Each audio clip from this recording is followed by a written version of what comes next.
A representative holding an enlarged photo in front of the newly appointed Secretary of Homeland Security? On the morning of Wednesday, June 3, 2026, the House Homeland Security Committee began what was supposed to be a routine DHS budget hearing. But from the moment Texas Representative Al Green stepped up to the podium and showed the enlarged photograph he was holding, nothing remained ordinary. The photo showed Elizabeth Eckford, one of the Little Rock Nine. 1957, a 14-year-old black girl trying to enter a white school in Arkansas, a white crowd shouting behind her. And in the bottom right corner of the photo, the name Green wrote in black pen, "This is a racist, Mr. Mullin." Mullin immediately got up from the table. "Are you calling me a racist?" Green continued speaking. Mullin asked again. Green turned to the committee chair and said, "I withdraw the time. Tell him to shut up." Mullin didn't stay silent, and Green loudly repeated the same two words over and over: "Shut up, shut up, shut up." This scene took place in the middle of a DHS budget hearing. And then Mullin reminded Green that he had recently lost the Democratic primary. As if it were possible to be more angry, the room tensed further. Background: the reckoning that began in the State of the Union address.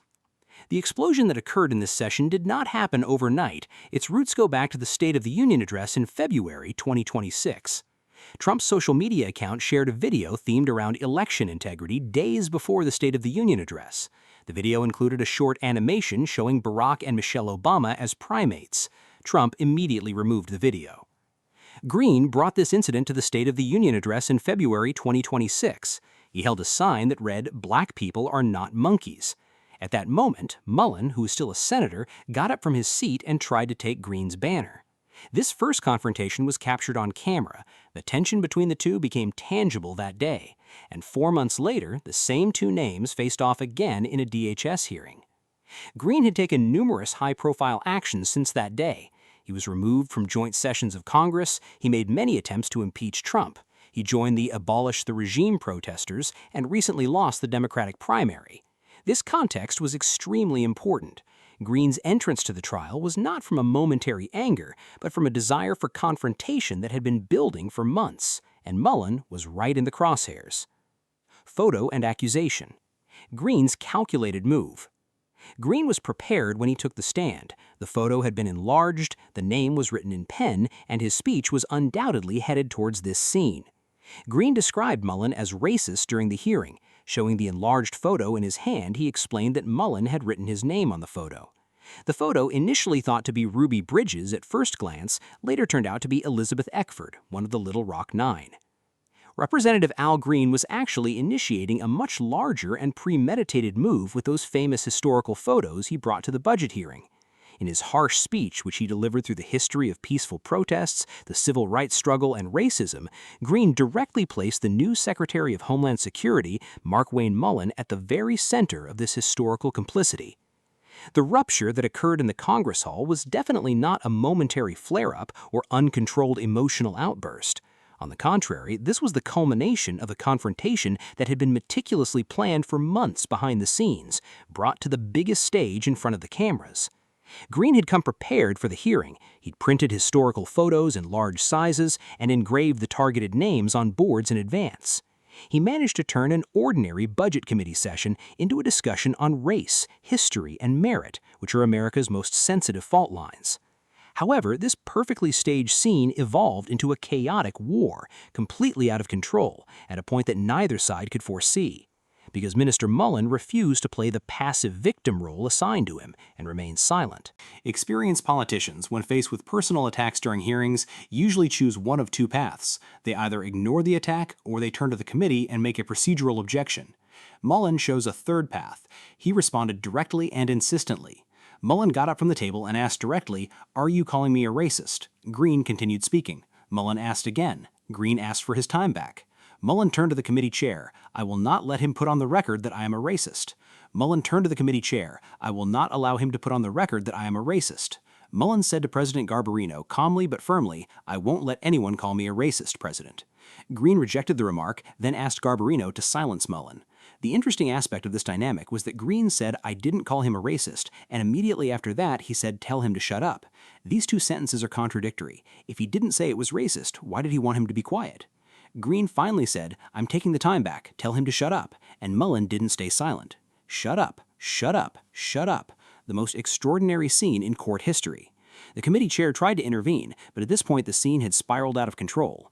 The transaction was recorded as follows. Mullin, are you calling me a racist? Green, I take back the time, tell him to be quiet. Mullin, this. Green, sus, sus, sus, sus. Shut up, my turn, my turn.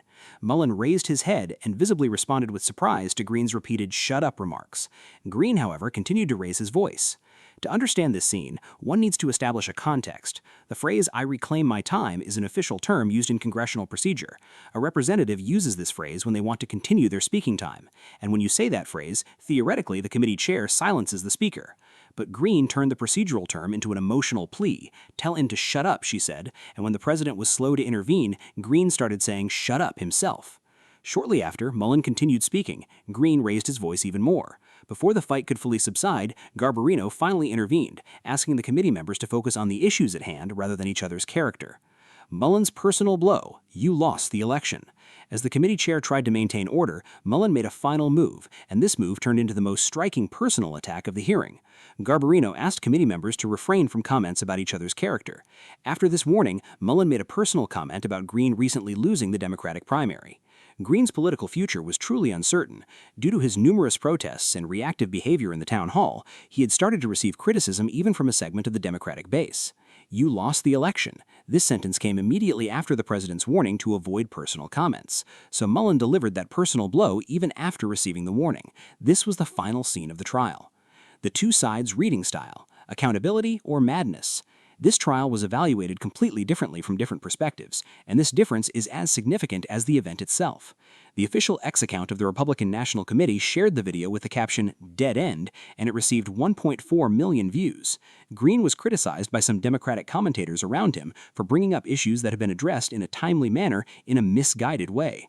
In a video he later shared, Al Green claimed to have confronted Markwayne Mullin, while a correction note added to the post stated that the person shown on the poster during the hearing was Elizabeth Eckford, not Ruby Bridges, as previously stated. The importance of this correction note is as follows.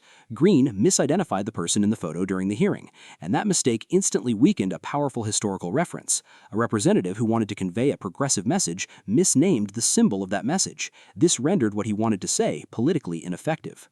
Mullin's past: this is not the first time. There is another context to this trial. Mullin had previously found himself in exactly these kinds of confrontations. In 2023, while still a senator, Mullin was almost getting into a physical fight with the Teamsters Union president. He had stepped down from the podium and said, "Get up and fight." After that incident, the two made up and the conflict was somehow sweetened. But it is a well-known fact that Mullin has a character that does not back down when challenged. This fact explains why Green's strategy backfired. Green made a personal accusation to corner Mullin, but Mullin doesn't back down when cornered. On the contrary, she goes even further. And this clash culminated in a scene witnessed by everyone in the courtroom. Where was the real agenda? The disappearance of the DHS budget. One of the most important aspects of this hearing is the topic that was never discussed: DHS budget. The hearing was convened by the House Homeland Security Committee to examine DHS funding issues. The Green-Mullin clash effectively derailed the session, and the budget discussion was largely pushed off the agenda. This is an extremely important observation. A Homeland Security budget hearing was derailed from its real agenda by a personal feud. Instead of discussing Homeland Security funding, personnel decisions, and operational capacity, everyone talked about the Green-Mullin fight. And in this context, the inevitable question arises: who is the real winner of this hearing? The opposition, which wants to bring the budget issues to the public agenda, or the administration, which wants these questions to go unasked? Conclusion: 2 words, 400 hours. The picture that emerges from this hearing doesn't fully vindicate either Green or Mullin. Green staged a planned scene to express the anger that had been building since the State of the Union address, but the scene spiraled out of control. He misidentified the person in the photo. Saying "shut up" is not an argument. In the end, while the core message of the debate was overshadowed, the incident was presented more as madness in the media. Markwayne Mullin directly opposed the racist accusation directed at him, trying to prevent it from becoming an official record, but later brought up Al Green's electoral defeat, contradicting the chair's warning to avoid personal comments. Green later shared a video claiming that he confronted Mullin. Mullin, however, did not make any further comments. But what remains beyond the defenses of both sides is the real question: what is the state of the DHS budget? Is the operational capacity sufficient? How are personnel decisions made?